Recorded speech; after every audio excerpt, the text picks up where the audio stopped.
everybody, welcome to Sports Xcetera. We're coming to you from Gator Sports Pub here in Woodbine, just like we do every single week. I'm Andrew, this is my man Chris. Hey everyone.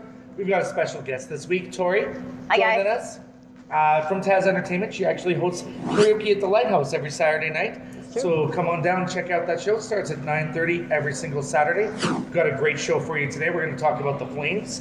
They're on a real tear, as they have been pretty much all season. Tonight, they're playing the San Jose Sharks, second place in the West, and they could lock it up. They could lock up the conference tonight. They could lock it up tonight, and I really hope they do. 35-cent wings, by the way, every Flames game down here at Gator Sports Pub. So come join us. Chris and I are going to be here for that. We're also going to talk about Rob Gronkowski. Retired from the NFL. We'll go into a little more details about his career and his accomplishments later on in the show. And finally, we're going to be talking about fantasy sports. For those of you who are not really familiar with it, we're going to be going over a little bit of an outline, and it's one of the reasons we've got Tori on the show. She's a sports fan, not a super avid sports fan, and that's kind of our target audience here at Sports Xcetera. So check it out. But first, word from our sponsor.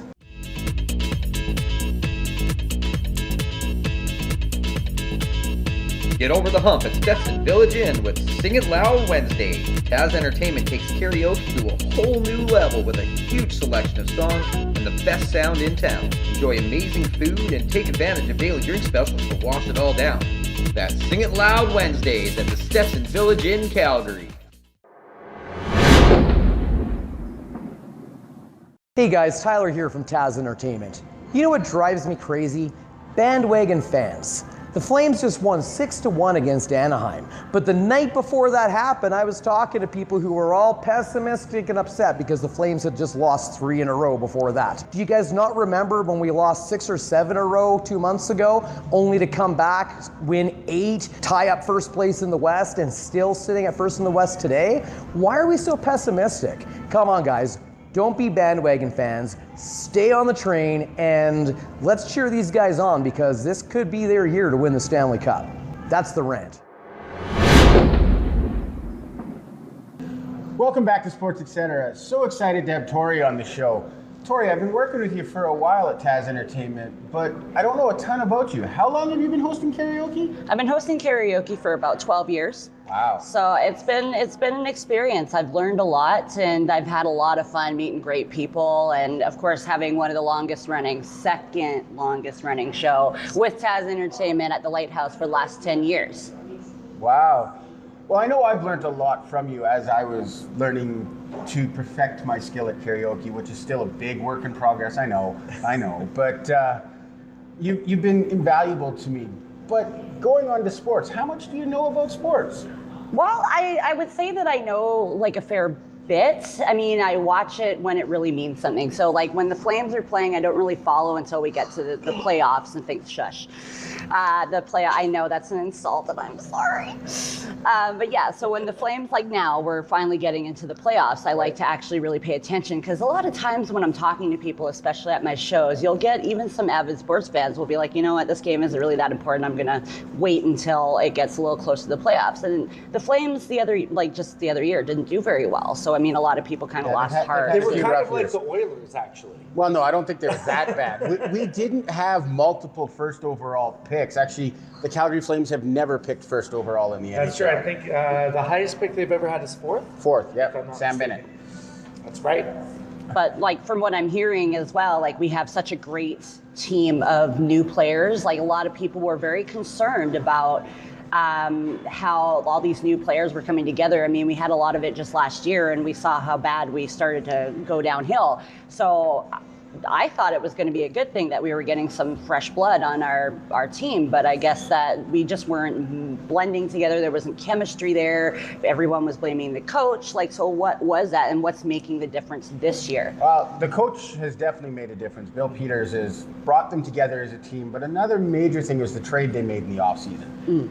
Dougie Hamilton is a great player. He's done well in Carolina, but he's not the best guy in the locker room. Oh, okay. And from what I understand, there was a bit of ruffling of the feathers, to say it the easiest way. Okay. Kind of needed a little bit of sandpaper on that one, I think. You know, he did the same thing in Boston. He did it here, and I'm sure it's going to be a year or two in Carolina when they move on from him because he just wears out his welcome. Okay. So when you lost that animosity in the dressing room, all of a sudden they could meld together as a team and they could work together, back each other up. You're seeing that more. Like last year, I remember watching the Calgary Flames and there was a cheap shot and no one went to back them up. This year, you slightly cheap shot any of the players in the Flames and you've almost got the guys wanting to come off the bench to take you out because it's like, no, we back each other up, we're a team. We've got the biggest game of the year coming up. Well, the regular season. The biggest game is going to come when we win 16 games in the playoffs and then hoist that beautiful silver trophy. Absolutely. Bring it on home. But tonight, down here at Gators, we're going to be watching San Jose play Calgary. This will be first in the West. I absolutely will. I mean, there's whoever's going to win this game is going to. If the Flames win it, they're definitely going to be locking up first in the West. And if San Jose takes it, they've got a good chance of coming back and taking it for themselves. But the Flames are going to take this. They're totally going to take it. They're going to get the number one seed in the West. I know we can't get number one seed in the NHL because holy crap, is Tampa Bay having a great season. I know. I'd love to get an 0-4 matchup in the Stanley Cup Finals. 2004 Calgary Flames versus Tampa Bay Lightning, where Calgary won. Hashtag it was in. Maybe we can get this trending. It was in. Hashtag. Hit that up on Twitter and Instagram and all the social media. But I would love to see that. I mean, those are the odds-on favorites to make it to the Stanley Cup Finals right now. Yeah, right now it's looking like that's a good possibility, but you never know. That's why they say this cup is the hardest cup to win, because upsets happen all the time. Absolutely. So I was going to ask, actually, so for the game tonight and things, like we have our place locked down for the playoffs, what are things that we should be watching for that are going to be key for tonight for this specific game? Like, why is it the big if we've already gotten our spot in the playoffs? Great question, Tori. We did talk about the importance of finishing first in the West last week, and if you haven't seen it, be sure to go back and watch last week's episode. But to quickly sum that up for you, the Flames need to finish first to guarantee themselves a lower seed team to play against in the first round. Right. Not to mention home ice advantage. That is huge. I mean, it's huge in any sport, being able to play at home, especially in the playoffs. But for hockey especially, that home ice advantage does mean a lot. And not to mention, who wouldn't love to see Game 7 of the Stanley Cup Finals in Calgary at the Saddle Home? Wouldn't that be amazing? That would be amazing. That would be good. A lot of fun, a lot of hype.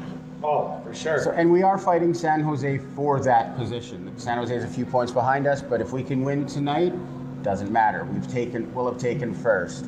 And so what that means is that we're likely to play a lower seeded team. I mean, Colorado is fighting for a playoff spot.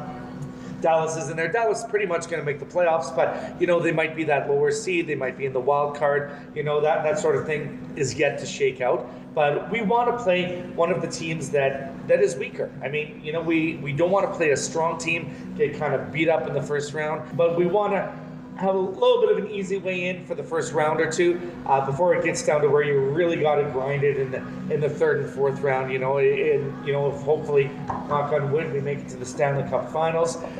You know, we want to have our guys healthy. We want to have them ready to play and ready to just give it their all, because that's really what it comes down to. The 2004 Calgary Flames team, they weren't the best team on paper. They weren't the 20th best team on paper, but it was their drive, it was that grind that really got them there. This is our year. Well, and for me personally, I want to see Calgary get first in the West because it hasn't happened in 29 years. Yeah, that would be pretty exciting. To be the number one seed in the West is awesome. It doesn't mean you're guaranteed playoff success, but it helps. It certainly does, absolutely.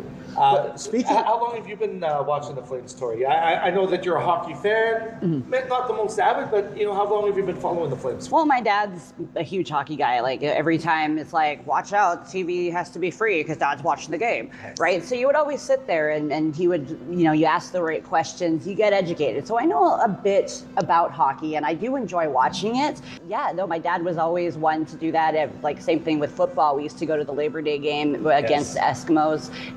at Eskimos. Always a great time. Yeah. So, and it was great. So I learned about football that way. So, but it was my way to get close to my dad, and I really enjoyed those moments that we shared together. And Nice. yeah, he was actually from Ontario growing up, and he was Bobby Orr, Parisstown, Ontario. So yeah, so they grew up in the same town, which was kind of neat. So I got to see the Hall of Fame of Bobby Orr. That's really Number 4, cool. Bobby Orr. That's very cool. That is, and that's an awesome story. You know, I loved watching hockey with my dad as well, and you know, I remember actually the last game that we had watched together. You know, before he passed away, and it's you know, it's one of those memories that sticks in your mind, right? It's one of those things. You know, it kind of defines how kind of the rest of your life goes. You know, there's those certain moments, and yeah, absolutely. I mean, you know, when you were growing up, I'm sure you loved watching sports with your dad too, right? Oh, I watch sports with my parents all the time. Like Saturday night was hockey night in Canada, you know? Yeah, and it still is.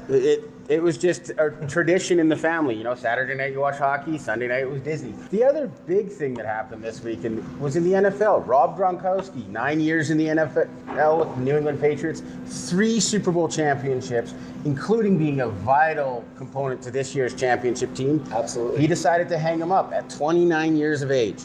Like, he's still a young man. Who knows what he's got going for him? I know he's done stuff with the WWE. Maybe he'll be in the ring dropping elbows. He's got a lot going for him. And you know what? I can't blame him. He actually didn't even touch his NFL salary at all. He lived just off his endorsements. He just put all his NFL salary in the bank. 29 years old. You've got millions of dollars in the bank. You've got 3 Super Bowl rings. Call it a career. I mean, You know, rather than get, play another 5-10 years, maybe get a few concussions, get beat up more. I mean, what more can you do on the field to prove that you are one of the best of all time? One of the best, maybe if not the best tight end. I wouldn't put in him as NFL the history. best, but he's up there. You know, I'll admit I did try to live off my endorsements once, but you know, the box coming out of the back of Leon's just wasn't very comfortable. So I had to get a real I job. appreciate a comfortable box as well, but moving on. Locally, guys, a huge congratulations goes out to the Calgary Inferno for winning the Clarkson Cup. Yes. Another Calgary team that's a championship team. We're starting a trend this year. Started with the Stampeders, now it's the Inferno. Guess what, Flames? It's your turn. You're on deck. We're the champions. We are the champions. I won't sing that song yet. I wasn't singing it either. Don't that jinx was it. awful. Don't jinx it. So two we are seasons going to deep talk a still, little bit sorry. about fantasy sports here in a quick second, but quick, a word from a sponsor.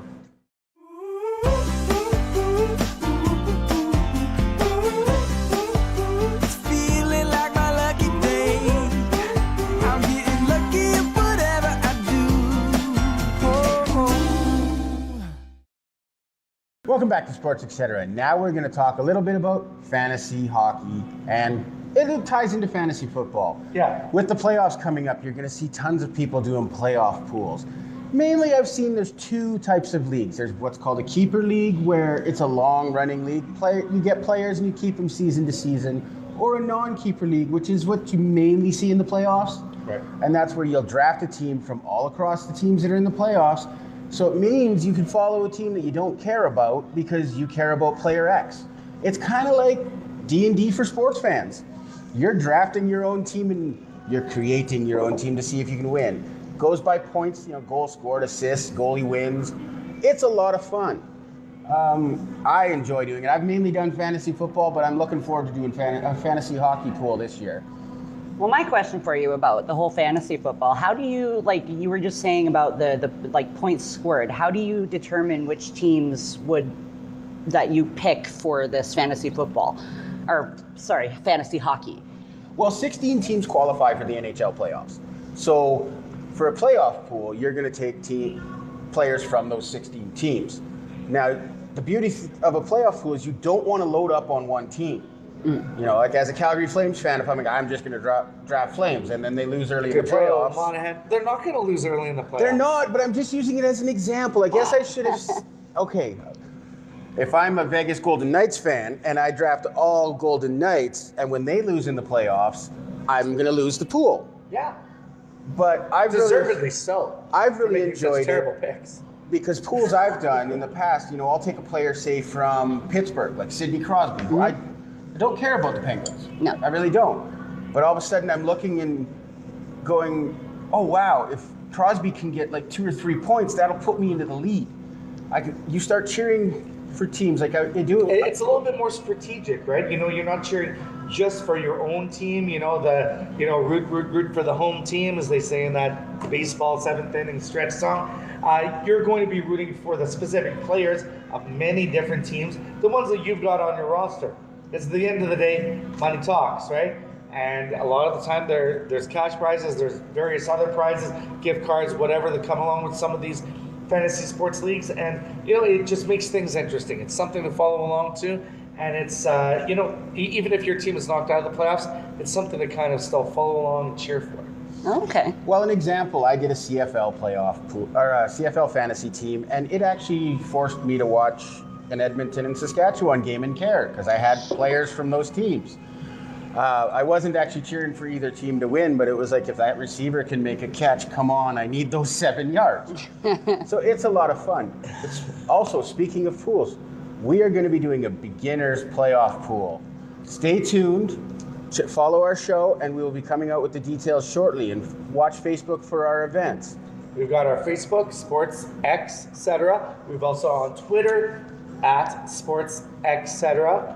And if you're interested in seeing some Instagram pics, maybe we'll set one of those up too. Hope you have a great week. Come on down to watch the Flames beat up on the Sharks tonight. 35-cent wings. Check out TAZentertainment.com for all your entertainment needs. Have a great week, everybody. We'll see you next time. Take Bye, care. guys.